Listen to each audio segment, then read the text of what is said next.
Richie Saunders has seen a steady rise through a 4-year career at BYU, emerging as one of college basketball's best players over the last few seasons. He stands at 6'5", with a reported wingspan somewhere in the range of 6'8", making him adequate, albeit not lengthy size for an NBA wing. Regardless of that, Saunders has proved himself as one of the better impactors in the country with versatile, efficient scoring and ancillary skills centered around feel, energy, and high IQ play. Saunders, even at nearly 25 years old on draft night, is likely to garner second-round looks in the upcoming 2026 draft, largely due to his elite off-ball scoring, shooting versatility, and connective skill set.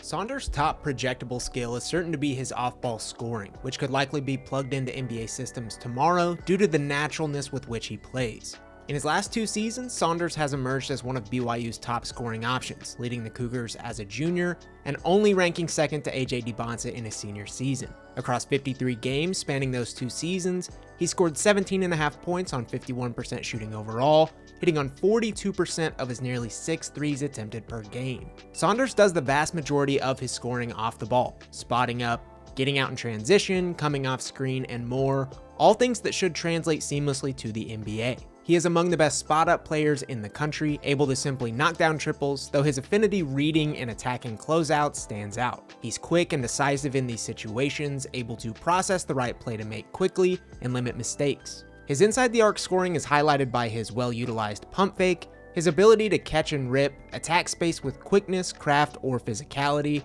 and finish despite not being able to play above the rim. He's shown premier touch, shooting 64% at the rim as a junior and senior, with the float game he can rely on against taller rim protectors. He's boosted his free throw rate through the early part of his senior season, shooting 5 attempts per game at an 83% clip. Saunders functions similarly in transition, getting out quick and gravitating towards space, with these 2 play types leading the bulk of his production. He's averaged in the ballpark of 1.3 points per possession in both spot-up and transition situations over the last 2 seasons, projecting real pro impact. Saunders can be effective off-screen, but we'll touch on that more in the next section.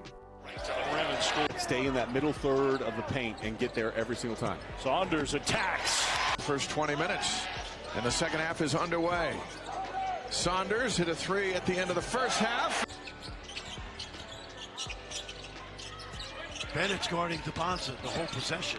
Saunders! Shooting obviously fits into off-ball scoring, though Saunders' 3-point shooting journey warrants its own section here as one of his strengths. Saunders has seen a steady incline in each of his 4 seasons, shooting just 33% on 2 attempts as a freshman and landing at around 40% on nearly 7 attempts as a senior. His 3-point shooting has emerged as one of BYU's top weapons and is obviously a big determining factor in just how effective he can be within the arc. He's seen 9 games of 5 or more threes since the start of his junior season, pointing to real confidence in that shot. Like most players, Saunders is at his best catching and shooting, doing so unguarded at a 55% clip as a junior and 50% as a senior, though he's added more versatile pathways toward threes in his career. He has great feel for simply shooting in spot-up situations, and is a proven blistering 3-point shooter in transition, both stationary and on the move. Saunders has the capability to shoot threes off screen, though he shades towards taking the 3 only slightly more than driving the ball in these situations. This certainly isn't his most effective play type, but it is not out of the question. All in all, Saunders has the makings of an effective NBA floor spacer, great mechanics, confidence, the ability to simply hit open shots, be a transition weapon, and branch out to off-screen and dribble work when needed.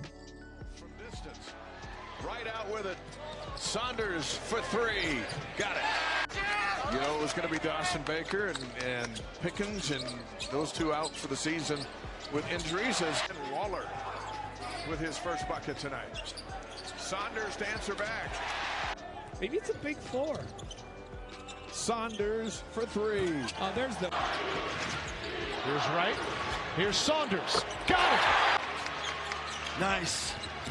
Ball movement. 3 again. Saunders adds offensive value beyond just scoring the rock with some connective playmaking, able to create for others based off advantages, usually from spotting up or in transition. He's averaged 1.8 assists per game to 1.4 turnovers across his junior and senior seasons. Solid marks given just how little he's truly operating with the ball. He's a fine floor reader, able to assess and deliver crisp passes with accuracy, though his handle can limit him to pretty simplistic angles. Saunders is mostly creating opportunities for others in the in-between areas. The first few dribbles after a spot-up drive, fast transition play, after offensive rebounds, and more, though he is consistently effective at doing so in these situations. Saunders isn't going to wow with flashy passes or big assist numbers often, but NBA teams can at least take solace in Saunders' ball-moving prowess as a score-first player and his ability to parlay his own scoring gravity into chances for others on occasion. Davis for three.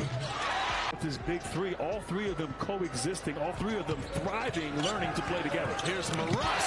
His crowd here at Marriott Center.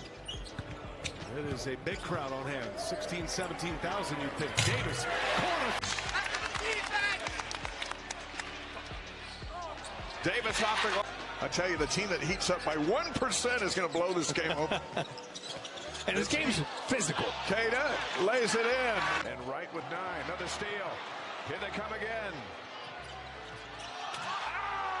Free throw line, 168 free throw attempts, and they convert 70%. And BYU converts on these. Pretty easy. The basketball, not so much. Maras on the rebound. Here's Davis for a quick three. For the first and biggest area of improvement for Richie Saunders, we've gone with defensive upside, notably because his defense as it stands now is workable, though the chances of him blossoming into a major plus are small. Size limits Saunders' ability to really thrive as a defender, though his feel for the game and ability to put himself in the right place at the right time carry over here. He offers a great defensive baseline with instincts, anticipation, toughness, energy, and high IQ, with some flashes of more here and there. He'll be capable of guarding a few different positions at the NBA level, most generally 2 guards and smaller wings. Saunders is a good off-ball defender, with attentiveness, fast hands, and the ability to process how the offense is moving. He doesn't have great lateral quickness, but is serviceable and reactive enough. He has good feel within team defense, doubling and switching, and is competitive fighting through screens. Saunders' lack of elite size, length, and agility makes defending on the ball tougher, though there's several of the same principles that carry over here in terms of his court awareness, hands, and more. He can be prone to letting really adept handlers slip by or overpower him, and that'll likely be exacerbated by NBA talent. Overall, the upside of a defensive stopper isn't there, but NBA teams aren't likely to be too perturbed by Saunders' defensive profile.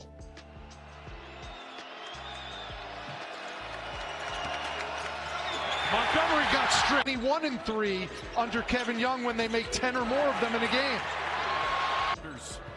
Sprinting in transition. Quick hands.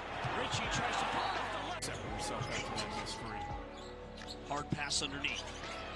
Fumbled around. Nice ball fake. On the angle, lost it.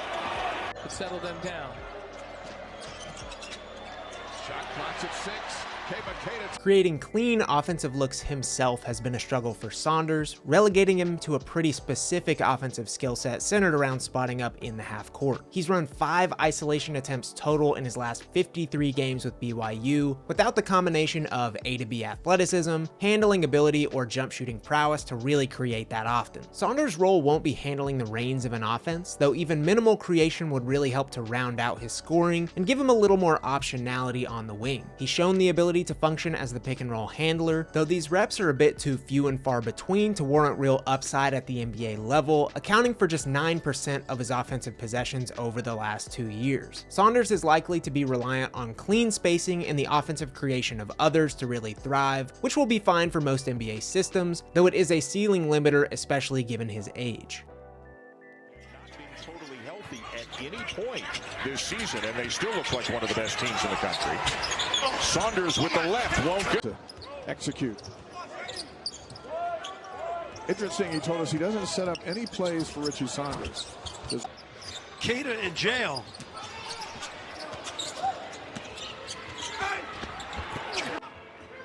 Badgers have trimmed it to a 7-point deficit. Saunders trying to turn the corner. Richie Saunders has carved out a clear NBA case through 4 years at BYU. A fine-sized floor spacer who can thrive in both the full and half court, make a difference inside the arc, and shine in ancillary ways with motor, feel, high IQ play, and competitiveness. Saunders feels like a player destined to be aided by NBA spacing, offering more breathing room to hit threes, drive after the catch, and pump fakes, and do other gluey things. Saunders being nearly 25 years old on draft night, along with a lack of creation ability or S-tier defensive upside, obviously limits his ceiling, but NBA teams in search of a smart off wing ready to contribute are certain to give him a look. I'd expect his range to start around the middle of the second round, moving to the late second round. If teams are that averse to his being 24, some landing spots I like for Saunders include the Raptors, Heat, and Bucks.